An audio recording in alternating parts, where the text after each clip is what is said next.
All right, Kindle Colorsoft versus the Kindle Paperwhite. I decided to give both of these Kindles another look because a few really interesting things are happening right now in the e-ink reader space in general. In a recent video, I talked about how the base model Kindle is the best Kindle, and that's the Kindle that I've been using the most up until this point. A few things that are changing though is that I have an XT e-ink X4 coming on the way, and I think that's really going to disrupt my usage of the base model Kindle. Secondly, the Kindle Paperwhite I declared already dead to me back in 2022, 2023 when the newest version of the base model Kindle, or I guess the most recent form factor of the Kindle Basic came out, because that Kindle, the base model Kindle, for like $100 already had the high DPI screen, faster refresh rate, it was more portable, the battery life was solid, it had a backlight. And finally, when it comes to e-ink color is getting better, but not quite yet. So if the future is e-ink, and the Kindle Colorsoft is already here, is this the device to be getting? Or if you're looking for an upgraded Kindle device, is the Kindle Paperwhite still the one to go with? And before we get any further in this video, shout out to everyone who comments about the Voyager and the Oasis. I love y'all. Y'all are great. I do have something special planned for you later this year. I can't talk about what it is yet, but stick around, make sure you're subscribed, and we'll keep having a blast. Now, I've had every Kindle Paperwhite since the original Paperwhite. That was actually my first Kindle that I ever had. I've since moved up to the most recent Kindle Paperwhite. This is the Signature Edition.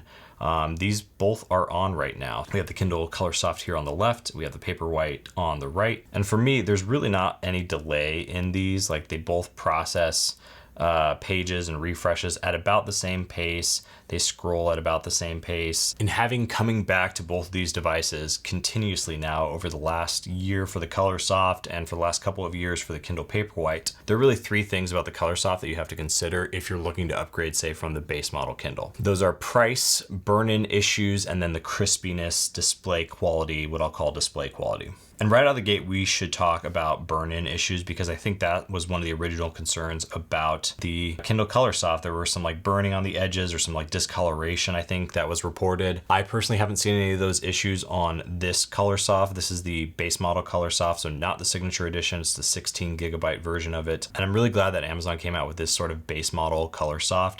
So that already knocks, I think, about like $30 off the price from the Signature, because MSRP for this Kindle Colorsoft is $249. But I've definitely seen this on sale for lower than that. And if you get the bundle that I've linked below, the leather cover that I showed in the thumbnail, I think that already discounted this at least $20. Now the Kindle Paperwhite, at least the base model Paperwhite, comes in at about $160. So then the question around price becomes, is the Colorsoft worth an extra $100 roughly? I think with that, we have to get to the third concern of this particular Kindle, which is the display quality. Now, one of the things to note is that sort of clarity, like if there isn't any burn-in issues, which I again haven't seen here, I don't think that's an issue anymore with these Kindle Colorsofts. One of the sort of concerns that has been raised with the Colorsoft is that it's not as crisp as just the pure black and white or like the grayscale e-ink that you find on the Kindle Paperwhite and that you would also find on, say, the base model Kindle. Now, is the Kindle Colorsoft not as crisp? Yes. Like, in short, yes. But, and this is a really big caveat, I like it a lot, especially after coming back to this device, testing it now for about the last month. I realized for me that softness is so subtle. It actually reminds me more of like, actually all of these videos, I use a diffusion filter, a 10% diffusion filter on my camera. And most of my shots, my photography work, my video work, I use a slight diffusion filter to sort of level out and smooth out like that just extra crispness of just digital displays these days. And even like e-ink at high DPI can be so sharp. I didn't realize how like striking it was compared to the Colorsoft until I started reading more on the Colorsoft. And I started sort of experiencing it more like, okay, this feels like looking at a film photo versus looking at something that is like printed off of a printer, right? Like, yes, this will be much more like just precise, but there's a quality to the Colorsoft that I think is really endearing and charming, kind of like that same sort of effect you get with film photography where just the neighboring chemicals are influenced in that sort of chemistry. That's happening in sort of this weird hardware way because of the lattice of the color on top of the, I guess, the way everything's stacked in the display. It just makes this a little bit more pleasant to read on, at least for me. Now, the greatest strength of the Colorsoft, which I have not seen enough people talk about, I'm not reading like comics or manga.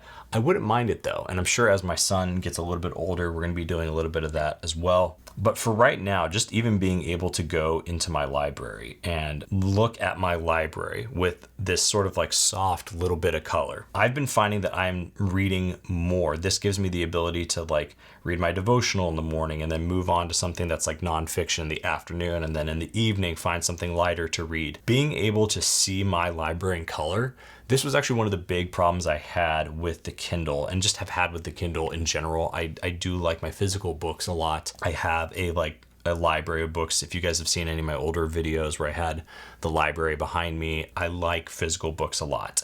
And that's one of the things that I didn't like about the Kindle, was trying to read more than one book at any time. Always felt like I was like trudging through this like difficult interface, like I was trying to read a newspaper to find where my next book was. Whereas just having the color sort of like visualization of my library has made it so much easier to switch between books, especially when I'm reading multiple books at a time. But it's also helped me enjoy picking this thing up over and over again, just seeing even the cover of a book on the screen as I wake it up and start reading again. In the same way that I think people turn their phone onto grayscale mode so they use their phone less, putting a little bit of color e-ink into the experience on the Kindle has made me pick it up more and enjoy reading more. I think it is undeniable that color e-ink is here to stay. It is the future. It is good. It's only going to get better from here. And while there are plenty of competitors to this, like the Kobo Clara Color, Onyx Books is out there, Big Me's out there. There are the books Palma, of course. Palma Pro just came out. There are so many e-ink devices now coming onto the market that are really good. And for me, one of the reasons why I like having a Kindle, even though I love physical books and will always prioritize reading physical books when I can,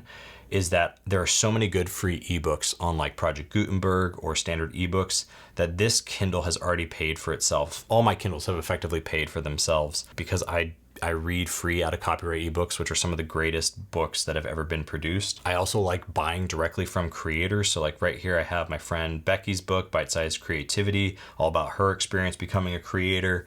I have my devotional here on this Kindle that you can purchase directly from me. It's not available on Amazon yet, but if you want to help support the channel, that's one of the ways you can do it. So for me, the Kindle is much more than just like a device to buy books from Audible or like buy them from the Kindle store. I still do that from time to time in certain circumstances, but the Kindle, by allowing me to read some of those great works and ebooks in a really beautiful way and a very easy way, the Colorsoft has earned its place in my sort of like home reading life. I do like taking the base model Kindle out. That's sort of my on-the-go Kindle, and for now, I'm going to keep using that. I'm going to do a review on the XT e-ink 4 or the X4, whatever, and let you guys know how that stacks up and if that changes anything.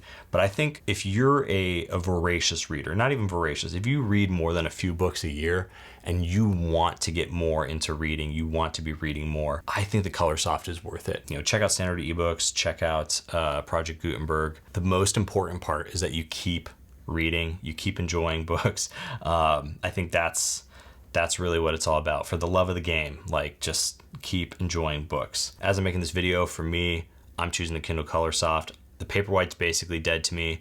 I do hope they keep this tech around and put it in the smaller base model Kindle, or continue putting that sort of tech into the base model Kindle. But I do think the future is going to be some form of color like this, and I think the Colorsoft is a good pickup right now in 2026. So with that, I just want to say thank you to everyone who's subscribed to this channel. If you haven't yet, please do so. It does help me out, and be kind both in life and in the comments below. Like this video to send good vibes across the internet, and we will do it again soon. Later.